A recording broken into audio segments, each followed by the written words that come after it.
Functional Movement Systems is a book, a company, and actually a concept that brings something new to both exercise and rehabilitation. Instead of looking at the human body at a cellular level from exercise physiology or clean biomechanics, we realize that human movement is a behavior. These behaviors need to be screened and tested as behaviors. That means we categorize movement. We don't just simply measure it in a cold laboratory. We look for breakpoints where movement dysfunction can actually almost change the fitness outcome. Modern lifestyle is costing us. It's lowering our abilities to move in ways, again, that are practical and adaptive. So we need two tools here. One is a form of assessment, of evaluation of what is the damage. What are our weaknesses? What are our limitations? What prevents us from thriving? And secondly, we'll need the strategies, the techniques and principles so that we can start moving again and reset the body in its original movement mode. We profile movement so we know the absolute signature of the way your brain and body work together. We do that through a thing called the Functional Movement Screen. It's a test that's been around for quite some time, and it's gaining popularity both in athletics and in tactical service, but also in personal training and even in group exercise.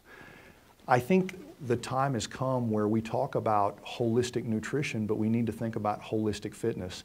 And it's not just quantitative, it's qualitative. And so we look at movement quality in a test that has nothing to do with your muscularity or your exercise physiology or your endurance. It looks at the efficiency of movement, your balance, and the way the left and right side work in harmony or symmetrically. When we do this, we get a movement profile, and we find out that people who may be built the same way move differently. Here's what we find out in rehabilitation. Two people with the exact same medical diagnosis, chondromalacia of the patella, arthritis of the knee, bursitis in the shoulder, will have the exact same medical problem, but yet when it comes time to move, they will pick different ways to move around the exact same problem. We know this. We have personal preferences and different personalities. Why wouldn't we have different movement behaviors even in the same situation? So responsible medical professionals are doing screening as they wind up the rehabilitation process. Responsible coaches, trainers, and physical educators are actually doing screening before exercise to profile the different problems they have. We have become, in some ways, what I call zoo humans. We live natural lives in artificial environments, fed artificial food, breathing artificial air, and our lives are divorced from nature. And nature is where movement originates. Human movement does not originate in a gym. It originates in nature. First move well, then move often. This is a great quote and great truth from my friend Greg Cook. What does that mean? It means that you don't set your conditioning right and then will obtain movement abilities. It's the inverse approach. You set your movement right and then you will, in the process, obtain the most applicable conditioning ever. We find one activity and we don't have a rich diet of activity. We find one thing we like cycling or running or lifting, and that's all we do. And then all of a sudden we want to participate in a weekend recreational activity and we no longer have the capacity to do so. So if you need to specialize so you can get a gold medal or win your first Ironman, do that. But realize that that's not going to be a lifelong goal, that's a temporary goal. And getting back your authentic movement patterns, becoming Tarzan again and again and again. Many of us aspire to that, we just don't know how to get there. What we do when we see movement problems is we go to the most fundamental problem and find the weakest link. We find when we work on the weakest link, many times we change other movement patterns further up in the hierarchy of movement. Even if we don't, there's a better foundation when we start to remedy them as well. So movement screening doesn't simply just measure movement or look at movement patterns. It puts people in categories of risk and maybe even ability. The first thing we look at with movement screening is, did you have pain with one of the movement patterns? And if you did, you could be asking for a fitness solution to a medical problem. That means you probably have an underlying medical issue. Fitness may or may not change that, so it will be an inappropriate question to ask your exercise program or even your trainer to remedy that. There could be an underlying medical issue. May not be, may just be a flexibility issue, but better to have pain addressed in a responsible fashion by somebody who can deal with that and maybe even diagnose a problem if necessary. MoveNet is based on such a philosophy. It's all about physical competence for real life, for the real world. Now, physical competence involves both movement skills and conditioning. But instead of thinking conditioning first, we emphasize movement skills, knowing that amazing conditioning will stem from the practice, the mindful and skillful practice of those movements. Here's what I'm here to tell you. Good programming can take movement screening that's not optimal and with no corrective exercise whatsoever probably elevate the movement profile of the individual. But it has to be a scalable activity, it has to be holistic movement, and it has to be sensory-rich environment to do that. I wrote a book called Movement, and as we progress through the book, we have these screening and assessment systems. But if you get toward the end of the book, I really talk about how better sensory information, better perceptive situations actually help movement grow. And isn't that the way we learn to move the first time? You learn to move before you can talk, understand, or mimic other people. Your own drive for locomotion and manipulation are what make you thrive and want to move, and that movement actually perpetuates a hierarchy or a progression. You go from rolling to crawling to kneeling to squatting to standing, and before you know it, you're running, and nobody taught you how to do that. There are many natural ways we can learn to move. So good functional training, good holistic and natural training, historically can improve both your movement quality and quantity.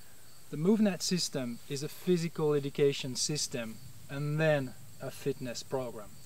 You will learn to move well before you will move often. You will learn the techniques and the principles that will bring your movement efficiency to new heights.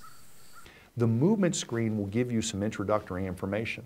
You don't necessarily need to go to corrective strategy for every deficiency unless it's a severe dysfunction.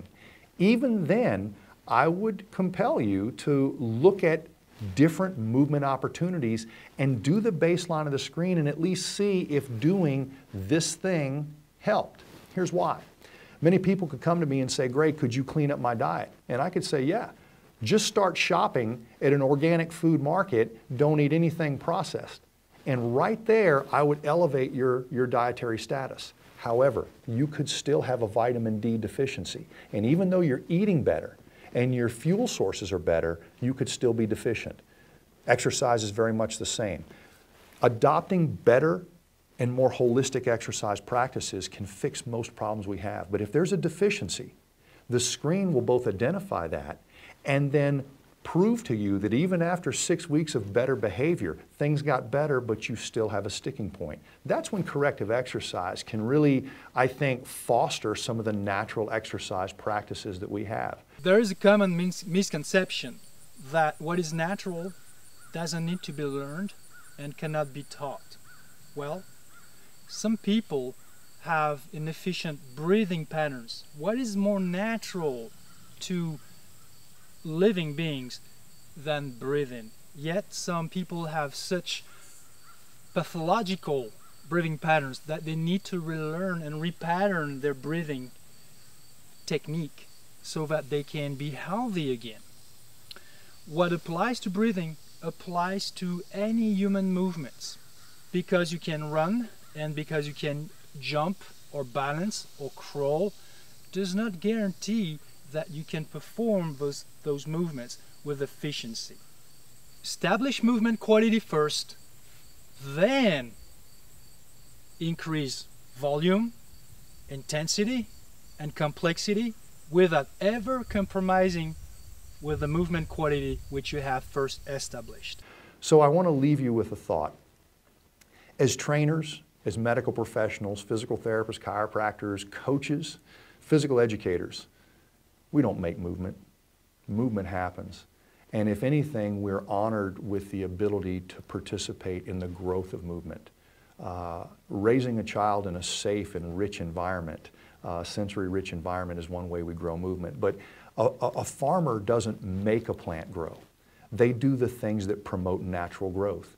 If we find we want to accelerate growth past its natural capacity, we usually end up losing something in the process. We've seen that happen with athletes whose desire for strength took them to steroids, only to tear tendons and rupture joints because the body's structure didn't match some of the juiced function it got. So anytime we try to circumvent nature, do things a little faster than we should, do things only focusing on one goal instead of holistic development, we usually end up paying for it in the end.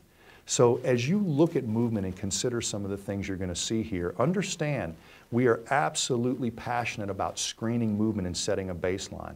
But the way we choose to correct that baseline can be creative, can be divergent, and is usually only limited to the creativity, the science, and the art of the person who's helping grow that process, not make that process. So as you look at what you can do with some of the information you get here, remember, you're not making movement. You're just creating an environment where it can naturally grow in a way that is going to be limited by the natural confines of growth, by the structure of the body, by the opportunity and environment, by the speed and plasticity of the neurological system. But within those confines, you would be amazed at how movement can change and grow under your responsible watch. What we need to do is to master again the ancient biotechnology which our body represents.